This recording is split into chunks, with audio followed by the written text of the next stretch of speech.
Minha ex-namorada me humilhou no shopping e disse que meu cartão era falso. Ela não sabia que eu acabara de vender minha startup por 20 milhões. Quando a Caixa riu dizendo que meu cartão nem parecia ser meu, decidi que estava na hora de mostrar o que significa subestimar um homem errado. Porque às vezes a melhor vingança não é gritar, é só deixar que a realidade fale por você. Meu nome é Felipe, tenho 32 anos e até 3 semanas atrás ninguém apostava um centavo no meu futuro. Eu estava saindo de um relacionamento de 2 anos com a Mariana, uma dessas mulheres que medem o valor de um homem pelo tamanho da conta bancária. Durante todo o nosso namoro, ela fazia questão de me lembrar que eu não tinha carro do ano, que minhas roupas vinham de loja de departamento, que eu dividia apartamento com um amigo em vez de morar sozinho em Moema, como os caras que ela realmente admirava.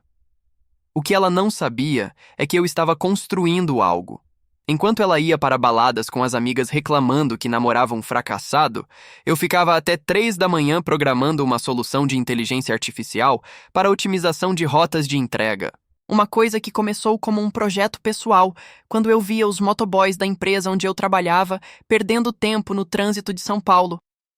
Mariana terminou comigo numa sexta-feira qualquer, me chamou no café que ficava embaixo do prédio dela e soltou tudo de uma vez. Que estava cansada de esperar eu crescer na vida, que seus pais perguntavam quando ela ia me apresentar um cara de verdade, que as amigas dela tinham namorados que levavam elas para viagem internacional, enquanto eu oferecia cinema no shopping da Vila Olímpia. Ela disse que tinha conhecido alguém, um cara formado em administração pela FGV, que trabalhava numa multinacional e que já estava pensando em comprar um apartamento na Vila Madalena. Que eu era uma boa pessoa, mas que ela precisava de um homem que oferecesse segurança financeira de verdade, não promessas vazias sobre aplicativos que ninguém nunca ia usar. Eu ouvi tudo em silêncio. Não tentei argumentar, não implorei para ela reconsiderar, não prometi que as coisas iam mudar. Só agradeci pelos 2 anos juntos e desejei sorte para ela com um novo namorado. Mariana pareceu até surpresa com minha reação calma.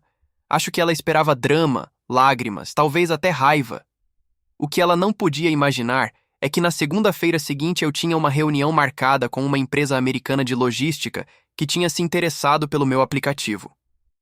3 semanas de negociação depois, eles compraram minha startup por 20 milhões de dólares. Não só compraram, como me ofereceram um contrato de 5 anos para coordenar a expansão da tecnologia na América Latina, com salário base de $500 mil por ano, mais participação nos lucros.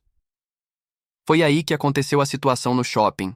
Era um sábado à tarde e eu tinha ido comprar um presente para minha mãe, que fazia aniversário no dia seguinte. Acabei encontrando Mariana na fila de uma loja de departamentos, carregando algumas roupas que claramente estavam acima do orçamento dela. Ela me viu e veio falar comigo, com aquele tom de pena que eu conhecia bem. Perguntou como eu estava, se já tinha encontrado um trabalho melhor, se eu estava levando jeito para a programação, ou se tinha desistido daquela ideia maluca de fazer aplicativo. Respondi que estava tudo bem, que as coisas estavam caminhando. Ela sorriu daquele jeito condescendente e disse que torcia para eu conseguir me organizar financeiramente, que eu merecia ser feliz, mesmo que não fosse com ela. Quando chegou a vez dela no caixa, percebi que estava tendo problemas com o cartão. A vendedora passou 3 vezes e nada. Mariana começou a ficar vermelha. Disse que devia ser problema no sistema, que o cartão estava funcionando perfeitamente pela manhã. Foi quando ela olhou para mim e sugeriu que eu pagasse as coisas dela, que depois ela me transferia o dinheiro pelo Pix. Eu disse que podia ajudar, sim. Tirei do bolso meu cartão Black recém-chegado e entreguei para a caixa. A menina olhou para o cartão, depois para mim, depois para o cartão de novo. E foi aí que ela soltou a pérola. Esse cartão nem é seu, né? Parece que você achou no chão ou pegou emprestado de alguém. Se você já foi subestimado, se já te disseram que você não era suficiente, se inscreva neste canal. Aqui compartilhamos histórias de homens que mudaram as regras do jogo. A situação ficou estranha na hora. A caixa ficou olhando para o cartão como se fosse uma peça de museu, virando ele de um lado para o outro. Mariana também estava olhando, só que com uma expressão que eu conhecia bem. Era aquela cara de quando ela descobria que eu tinha feito alguma coisa que ela não esperava, como quando eu consegui mesa naquele restaurante japonês que ela disse que era impossível de reservar. Só que dessa vez era diferente. Eu estava vendo na cara dela que ela estava calculando, tentando entender como um cara que ela tinha largado 3 semanas atrás por ser pobre estava ali com um cartão que ela sabia que custava pelo menos 15 mil reais de anuidade. Mariana sempre foi esperta para essas coisas de dinheiro. Ela sabia reconhecer símbolo de status de longe. A Caixa continuava hesitando. Era uma menina nova. Devia ter uns 19 anos, provavelmente trabalhando de final de semana para pagar faculdade. Ela estava claramente sem saber o que fazer, olhando para mim como se eu fosse um criminoso que tinha roubado o cartão de algum executivo. Falei para ela que podia ligar para o banco se quisesse confirmar que o cartão era meu mesmo. Foi quando Mariana começou a fazer perguntas. Queria saber como eu tinha conseguido um cartão desses, se eu tinha arrumado um empréstimo, se meus pais tinham ajudado. Perguntou se eu não estava me endividando só para impressionar as pessoas, se eu estava sendo responsável com dinheiro.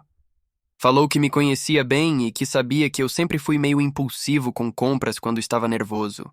A vendedora finalmente decidiu ligar para a central do cartão. Enquanto ela estava no telefone, Mariana continuou insistindo. Disse que estava preocupada comigo, que não queria me ver entrando numa fria por causa de orgulho ferido. Que se eu estava fazendo isso para tentar impressionar ela, ou para mostrar que tinha superado nosso término, não precisava, que ela já tinha seguido em frente e estava feliz. O que mais me chamou a atenção foi como ela mudou o tom conforme a conversa da vendedora com o banco foi progredindo. No começo, ela estava falando comigo como se fosse uma irmã mais velha, dando conselho para o irmão caçula que estava fazendo besteira. Mas quando a vendedora começou a anotar algumas informações e fazer aquelas perguntas de confirmação de identidade, Mariana ficou mais quieta. A Caixa pediu meu documento. Conferi todos os dados, confirmei os últimos 4 dígitos do CPF, respondi sobre meu endereço atual. Tudo certinho. Quando ela desligou o telefone, estava com uma expressão completamente diferente. Mais respeitosa, mais profissional. Me pediu desculpa pelo inconveniente e disse que era procedimento padrão da loja verificar cartões premium quando havia alguma dúvida. Mariana estava me olhando de um jeito que eu nunca tinha visto antes. Não era mais aquele olhar de pena ou de condescendência que ela usava quando falava sobre minha falta de ambição. Era um olhar de quem estava tentando montar um quebra-cabeça e percebendo que tinha peças erradas. Paguei as roupas dela sem comentar nada. Eram 400 e pouco reais, o que 3 semanas atrás teria comprometido meu orçamento do mês, mas agora representava menos do que eu ganhava em meia hora. A vendedora processou tudo rapidamente, claramente querendo encerrar aquela situação constrangedora. Quando saímos da loja, Mariana estava irreconhecível. Perguntou se eu queria tomar um café com ela, disse que fazia tempo que não conversávamos direito, que queria saber como eu estava de verdade. Falou que tinha percebido que eu estava diferente, mais confiante, com uma energia nova. Eu disse que podia tomar um café rápido, que tinha alguns compromissos mais tarde. Não era verdade, mas eu queria ver até onde aquela conversa ia. Fomos para uma cafeteria no 2º andar do shopping, uma daquelas que ela sempre dizia que eram caras demais para o meu orçamento. E foi lá, tomando um cappuccino de R$ 22 que eu paguei sem nem olhar o preço, que ela começou a fazer as perguntas que eu estava esperando desde o momento que ela viu meu cartão. E você? O que teria feito no meu lugar? Teria contado a verdade ou deixado ela continuar especulando? Mariana começou devagar, tentando parecer casual. Perguntou se eu estava trabalhando em algum lugar novo, se tinha conseguido alguma promoção na empresa onde eu estava quando terminamos. Comentou que eu parecia mais relaxado, que devia estar indo bem na vida. Disse que ficava feliz em me ver assim, que sempre torceu por mim mesmo depois do término. Eu respondi de forma vaga, disse que algumas coisas tinham mudado, que estava numa fase boa. Ela insistiu. Queria saber detalhes. Se eu tinha mudado de área, se estava ganhando melhor, se tinha conseguido algum projeto especial. Falou que sempre soube que eu tinha potencial, que só precisava de uma oportunidade para mostrar meu valor. Foi engraçado ver como o discurso dela mudou. 3 semanas atrás, eu era um sonhador sem futuro que perdia tempo com projetos inúteis. Agora eu era alguém que sempre teve potencial e só precisava de uma chance. A mesma mulher que me disse que eu não oferecia segurança financeira estava ali tentando entender como eu tinha conseguido um cartão que custava mais que o salário dela. Ela começou a falar sobre o novo namorado. Disse que estava conhecendo melhor ele, que as coisas estavam indo bem, mas que não estava com pressa para nada sério. Comentou que às vezes sentia falta da nossa cumplicidade, da forma como eu entendia ela. Que relacionamento não era só sobre dinheiro, que compatibilidade era importante também. Eu sabia exatamente o que estava acontecendo. Mariana estava testando o terreno, tentando entender se eu representava uma oportunidade que ela tinha deixado escapar. Queria saber se valia a pena reconsiderar a decisão dela. Mas ela não podia fazer isso sem saber exatamente qual era a minha situação financeira atual. Foi quando ela decidiu ser mais direta. Perguntou se eu lembrava daquele aplicativo que eu estava desenvolvendo, aquela coisa de rotas para entregadores. Queria saber se eu ainda estava trabalhando nisso, se tinha conseguido vender para alguma empresa, se tinha dado algum retorno financeiro. Eu falei que sim, que o projeto tinha dado certo. Não entrei em detalhes, só confirmei que tinha conseguido uma boa negociação. Ela quis saber o que significava boa negociação. Se eram alguns milhares, se dava para comprar um carro, se era suficiente para dar entrada num apartamento. A ansiedade dela estava ficando óbvia.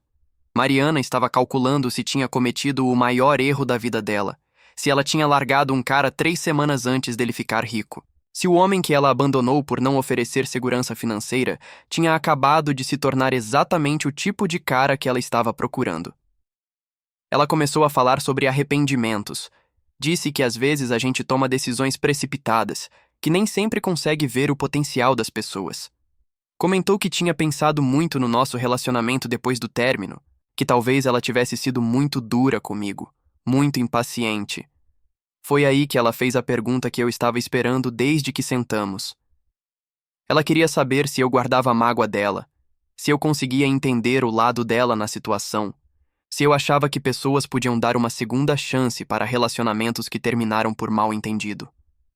Eu disse que não guardava mágoa, que entendia a posição dela, que ela sempre foi honesta sobre o que queria na vida, que não tinha nada de errado em buscar segurança financeira num relacionamento, que eu respeitava a decisão dela e torcia para que ela fosse feliz com o novo namorado.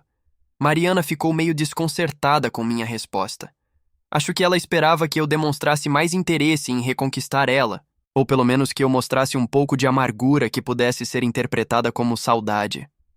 Mas eu estava genuinamente tranquilo com tudo o que tinha acontecido. Ela tentou uma última cartada. Disse que sentia falta de mim, que nosso relacionamento tinha coisas especiais que ela não estava encontrando com outras pessoas. Que talvez a gente pudesse se encontrar outras vezes, como amigos, para matar a saudade de conversar.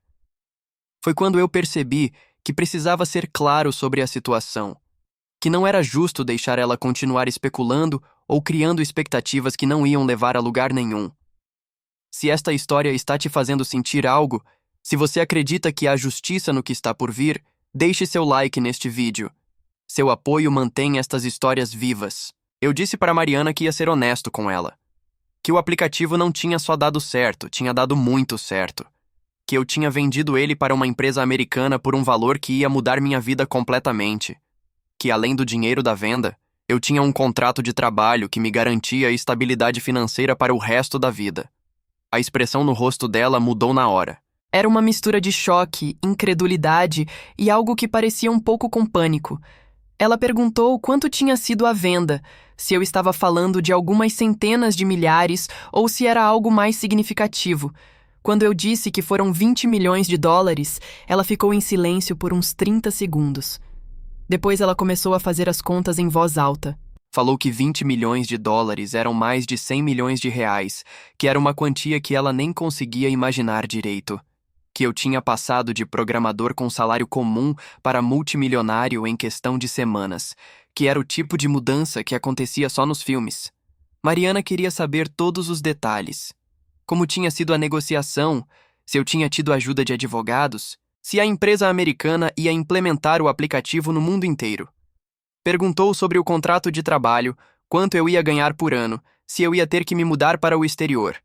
Eu expliquei que seria coordenador da expansão para a América Latina, trabalhando do Brasil mesmo. Que o salário base era $500 mil por ano, mais participação nos lucros da implementação. Que provavelmente seria mais dinheiro do que eu conseguiria gastar numa vida inteira. Foi quando ela começou a ficar emocionada. Disse que sempre soube que eu era especial, que sempre acreditou no meu potencial, que ela só tinha ficado insegura porque demorou para eu encontrar minha oportunidade, mas que sempre teve certeza de que eu ia conseguir alguma coisa grande. Mariana começou a chorar. Não era choro de felicidade pela minha conquista. Era choro de quem estava percebendo a dimensão do erro que tinha cometido. Ela tinha largado um futuro multimilionário por um cara que trabalhava em multinacional e estava pensando em financiar apartamento na Vila Madalena. Ela disse que se sentia péssima, que tinha me julgado mal, que tinha sido superficial e impaciente, que se pudesse voltar no tempo faria tudo diferente, que nunca deveria ter terminado comigo daquele jeito, que deveria ter apoiado meu sonho em vez de criticar. Eu falei que não precisava se sentir mal, que ela tinha sido honesta sobre o que queria, que não tinha nada de errado nisso, que relacionamentos às vezes não dão certo e faz parte da vida, que eu entendia a posição dela e não guardava ressentimento. Mas Mariana estava inconsolável. Disse que não conseguia parar de pensar em como as coisas poderiam ter sido diferentes, que a gente poderia estar comemorando juntos, planejando o futuro, aproveitando essa nova realidade. Que ela tinha jogado fora a chance de compartilhar a vida com a pessoa que amava. Foi aí que ela fez uma confissão que mudou tudo. Disse que na verdade nunca tinha deixado de me amar. Que tinha terminado comigo por pressão externa, por insegurança, por medo de não ter a vida que achava que merecia. Mas que nunca conseguiu esquecer nosso relacionamento. Mariana contou que o namoro novo não estava indo bem, como ela tinha dito. Que o cara era chato, previsível, que não tinha a inteligência nem o humor que eu tinha, que ela só estava com ele porque representava segurança, não porque sentia alguma coisa real. Ela me pediu uma segunda chance. Disse que tinha aprendido a lição, que nunca mais ia valorizar dinheiro acima de amor verdadeiro, que queria estar comigo quando eu estava sem nada e queria estar comigo agora que eu tinha conseguido tudo. Perguntou se eu conseguia perdoar ela, se eu acreditava que pessoas podiam mudar, se eu achava que nossa história merecia um segundo capítulo, se eu estava disposto a reconstruir o que a gente tinha perdido. Mariana disse que ia terminar com o outro namorado no mesmo dia, que não queria passar nem mais uma hora fingindo sentir algo que não sentia, que eu era o amor da vida dela e que ela tinha sido idiota de não perceber isso antes. Era o momento da verdade. A mulher que me rejeitou por não oferecer segurança financeira estava ali, implorando para voltar agora que eu tinha mais dinheiro do que ela jamais imaginou. A pergunta era: o que eu ia fazer com essa oportunidade? Eu olhei para Mariana e vi uma mulher desesperada. Não desesperada de amor, mas desesperada por ter perdido uma oportunidade de ouro. Era como assistir alguém descobrir que jogou fora um bilhete de loteria premiado. A diferença é que o bilhete eram os 2 anos que a gente namorou e que ela decidiu que não valiam nada. Falei para ela que ia ser honesto sobre o que eu estava sentindo, que durante nosso relacionamento eu realmente acreditei que éramos um time. Que quando eu ficava até tarde trabalhando no aplicativo, eu pensava no nosso futuro juntos. Que cada linha de código que eu escrevia era pensando na vida que a gente ia construir quando aquilo desse certo. Contei que quando ela terminou comigo, o que mais doeu não foi perder ela, foi perceber que ela nunca acreditou em mim. Que enquanto eu estava construindo algo pensando em nós dois, ela estava avaliando se eu era um investimento que valia a pena. Que para ela, eu era um ativo que não estava performando bem na carteira. Mariana tentou me interromper, disse que não era assim, que ela me amava de verdade. Mas eu continuei falando. Expliquei que nos 3 anos que eu desenvolvi o aplicativo, trabalhando depois do expediente e nos fins de semana, ela fez questão de me lembrar constantemente que eu estava perdendo tempo, que eu deveria focar na carreira tradicional, aceitar promoções, ser mais realista. Disse que quando a empresa americana entrou em contato comigo pela primeira vez, 3 meses antes do nosso término, eu contei para ela com a maior empolgação. E qual foi a reação dela? Pediu para eu não criar expectativas, porque essas coisas nunca davam certo para pessoas como eu. Que eu não tinha o perfil de empreendedor de sucesso. Mariana estava chorando cada vez mais. Tentou falar que estava com medo, que não queria me ver frustrado se o projeto não desse certo, que ela estava tentando me proteger de uma decepção grande, mas eu sabia que não era isso. Era falta de fé mesmo. Contei para ela sobre as 3 semanas entre nosso término e o fechamento da venda. Como eu usei a raiva da rejeição como combustível para negociar o melhor acordo possível. Como cada vez que eu pensava nela me chamando de sonhador, eu ficava mais determinado a provar que ela estava errada. Expliquei que se ela tivesse ficado comigo, talvez eu não tivesse tido a mesma fome de vencer. Que às vezes a gente precisa ser rejeitado por quem não enxerga nosso valor para encontrar a motivação de mostrar nosso potencial real. Que ela tinha me dado o maior presente possível. A liberdade de conquistar meus sonhos sem ter que carregar alguém que não acreditava neles. Falei que durante essas 3 semanas eu entendi uma coisa importante sobre relacionamentos. Que parceiro de verdade é quem fica do seu lado quando você não tem nada garantido. Quem aposta em você quando até você mesmo tem dúvidas. Quem segura sua mão quando todo mundo acha que você está louco. Mariana disse que estava arrependida, que se pudesse voltar no tempo faria tudo diferente. E foi aí que eu falei a coisa que ela precisava ouvir. Que eu não queria que ela fosse diferente. Que ela tinha sido exatamente quem precisava ser para me ensinar o que eu realmente precisava aprender. Disse que ela me ensinou que amor verdadeiro não é condicional a status financeiro. Que se alguém te ama só quando você tem sucesso, essa pessoa não te ama. Ela ama o que você pode oferecer. E quando você não pode mais oferecer, o amor acaba junto. Expliquei que agora eu sabia exatamente o que procurar numa companheira. Alguém que ficasse comigo se eu perdesse tudo amanhã. Alguém que apostasse em mim quando eu não tivesse nenhuma garantia para oferecer.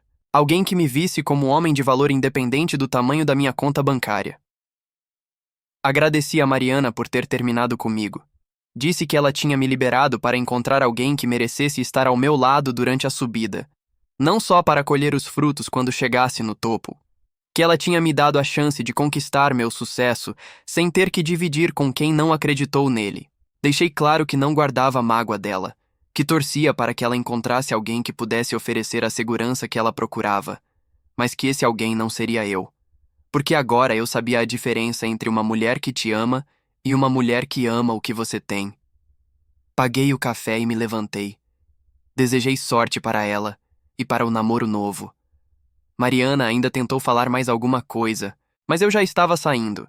Tinha uma vida nova para construir, e dessa vez ia construir com quem acreditasse em mim desde o começo.